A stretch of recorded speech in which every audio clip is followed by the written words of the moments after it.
বাবা মা যদি তুমি আমাকে মোটরসাইকেল না দাও তাহলে আমি গলায় দড়ি দিয়ে বা আমি বিষ খেয়ে আত্মহত্যা করব। আপনি, হ্যাঁ আমি আপনাকে বলছি। আচ্ছা আপনি কি জানেন আপনার ছেলে কিংবা আপনার মেয়ে কিংবা আপনার ভাই কিংবা আপনার বোন স্কুল কলেজের নাম করে কোচিং এর নাম করে কোথায় যাচ্ছে? আচ্ছা আপনি কি আদৌ তাদের কখনো খোঁজ খবর রাখেন, নাকি ব্যস্ততার কারণে মানে বিষয়টাকে এড়িয়ে যান যে ইটস ওকে ইটস ওকে? আপনার এই অবগতির জন্য জানাচ্ছি যে আমাদের বর্তমান প্রজন্ম একটা ভয়াবহ মানে ধ্বংসের দিকে যাচ্ছে। এখন এই যে তারা স্কুল কলেজ কোচিং এর নাম করে বিভিন্ন, আমি আসলে নামগুলো মেনশন করতে চাচ্ছি না, আপনারা বুঝে নেবেন, বিভিন্ন জায়গায় যাচ্ছে। এবং তারা কি করতেছে, তারা কার সাথে যাচ্ছে? Boyfriend girlfriend. এবং তারা এমন যে যদি কারো বয়ফ্রেন্ড গার্লফ্রেন্ড না থাকে তাকে বলে রিয়েলি তোর কোনো গার্লফ্রেন্ড নাই, তোর কোনো বয়ফ্রেন্ড নাই? ও মাই গুডনেস, কিভাবে সম্ভব? এটা মডার্ন যুগ, এই মডার্ন যুগে গার্লফ্রেন্ড বয়ফ্রেন্ড থাকতেই হবে। এবং গার্লফ্রেন্ড বয়ফ্রেন্ড থাকলে বিভিন্ন জায়গায় বিভিন্ন স্পটে গিয়ে বুঝে নিন। তো এখন আপনি কতটা সচেতন যে আপনার বোন বা আপনার ভাই এরা স্কুল কলেজে কোচিং এ যাওয়ার সময় তাদের ব্যাগে করে তারা যে ভিন্ন পোশাক নিয়ে যায়, এটা কি জানেন? না জানলে একটু খোঁজ নিন। আমি সবার কথা বলছি না, তবে অনেক অনেক বিভিন্নভাবে গোপন ক্যামেরা বলেন বা বিভিন্ন সাইটে, এখন যদি আমি সব মেনশন করি, আরে আপনি আপনি এগুলো কিভাবে জানেন? ভাই এই যুগে এটা জানা কোনো ব্যাপারই না, সেটা হয়তো আপনিও জানেন।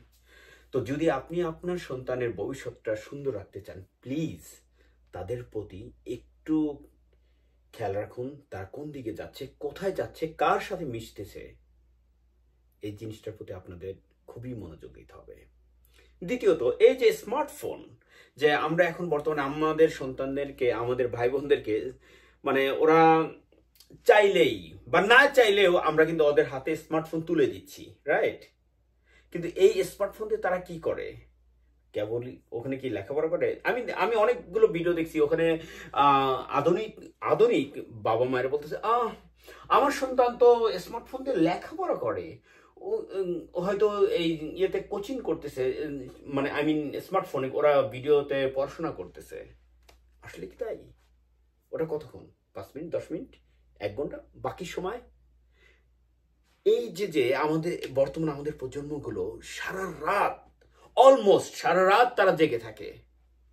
সারা রাত কি করে? সারা রাত জেগে একবার খোঁজ নিছেন? আপনিও তো এই বয়সের ছিলেন, এই জিনিসটা তো আপনার বোঝা উচিত, যেমনটা আমি বুঝি। সুতরাং আরেকটা বিষয়, এই যে যে আমি প্রায় দেখতেছি, অর্থাৎ আমি কয়েকটা বিষয়কে একসাথে করে আমি আপনাদের সাথে শেয়ার করতেছি, যে যে মোটরসাইকেল, যে মোটরসাইকেল কিনে দেওয়ার দুদিনের মাথায় সন্তান রোড অ্যাক্সিডেন্ট মারা যাচ্ছে। এবং এই সন্তান কিভাবে বাবা মাকে ব্ল্যাকমেইল করে মোটরসাইকেল নিছে, যদি তুমি বাবা মা যদি তুমি আমাকে মোটরসাইকেল না দাও তাহলে আমি গলায় দড়ি দিয়ে বা আমি বিষ খেয়ে আত্মহত্যা করব। আমি সিরিয়াসলি, আর তখনই বাবা মা এরা কি হয়, এই যে যেহেতু তারা মেন্টালি ব্ল্যাকমেইল করছে, এইটার ফলে তারা তাদের আদরের সন্তানকে মোটরসাইকেল কিনে দিচ্ছে। এবং তারপর দিন তারপর দিন তারপর দিন তারা মোটরসাইকেল নিয়ে উড়ে বেড়াচ্ছে, আর উড়ে বেড়াতে গিয়েই শেষ। এরকম অসংখ্য ঘটনা আমি জানি, হয়তো আপনারাও জানেন। তো মানে আসলে যদি বলতে চাই মানে বলে শেষ করতে পারবো না। তো আমি অনুরোধ করব যে আপনারা প্লিজ প্লিজ আমাদের এই প্রজন্ম, অর্থাৎ আপনাদের সন্তানদের জন্য, সন্তানদের ক্ষেত্রে, আপনাদের ভাই বোনের ক্ষেত্রে একটু সচেতন হন।